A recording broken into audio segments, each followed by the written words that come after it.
চিংড়ি মাছের ঝাল ভুনা খেতে দারুণ স্বাদ। হ্যালো ফ্রেন্ডস, আজকে রান্না করব চিংড়ি মাছ। এখানে চিংড়ি মাছ কেটে পরিষ্কার করে নিয়েছি, খোসা ছাড়িয়ে নিয়েছি। তো চিংড়ি মাছটা আমি হলুদ লবণ মাখিয়ে ভেজে নিচ্ছি। চিংড়ি মাছ অনেক সুস্বাদু একটি মাছ, যেভাবেই রান্না করেন খেতে ভালো লাগে। তো আজকে চিংড়ি মাছটা ঝাল ঝাল ভুনা করব। তো চিংড়ি মাছটা ভাজা হয়ে গিয়েছে, এবারে নামিয়ে নিচ্ছি।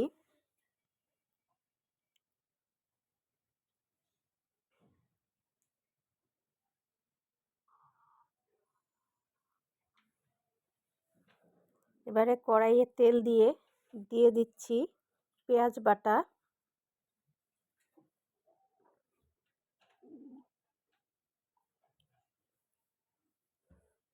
মরিচ বাটা, রসুন বাটা, আদা বাটা। যেহেতু এটা চাষের চিংড়ি, সেজন্য আমি একটু আদা রসুন দিচ্ছি হলুদের গুঁড়ো। আর ঝাল ঝাল ভুনা করব, একটু মশলাটাও বেশি হবে। তো মশলাটা আমি ভালো করে কষিয়ে নিচ্ছি।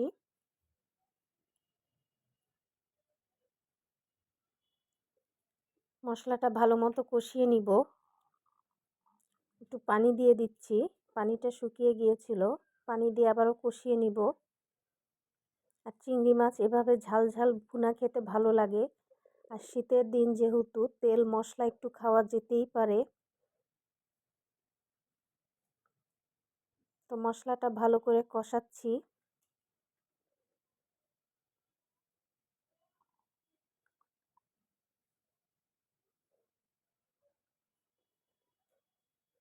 যারা ঝাল খেতে পারেন না, তারা মরিচের পরিমাণটা একটু কমিয়ে দিবেন। মশলা কষানো হয়ে গিয়েছে, এবারে ভেজে রাখা চিংড়ি মাছটা আমি এর মধ্যে দিয়ে দিচ্ছি। স্বাদ মতো লবণও দিয়ে দিচ্ছি। এবার ভালো করে নেড়ে দিব। কিছুক্ষণের জন্য ঢেকে দিব। ঢাকনা খুলে নেড়ে দিচ্ছি। এবার দিয়ে দিব পানি, যাতে মশলাটা ঢুকে মাছের মধ্যে। পানি দিয়ে কম আঁচে কিছুক্ষণ রান্না করব।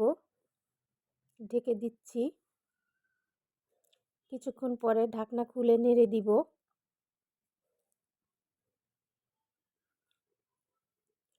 যখন পানিটা শুকিয়ে আসবে, মশলাটা ঘন হয়ে যাবে, তখন ধনিয়া পাতা কুচি দিয়ে নামিয়ে নিব।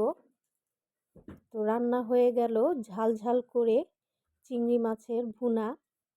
তো এই রেসিপিটি তো আমার ভীষণ পছন্দের একটি রেসিপি। আপনাদের কাছে কেমন লাগলো অবশ্যই কমেন্টস করে জানাবেন। ধন্যবাদ সবাইকে। দেখা হবে আগামী ভিডিওতে। সেই পর্যন্ত ভালো থাকবেন।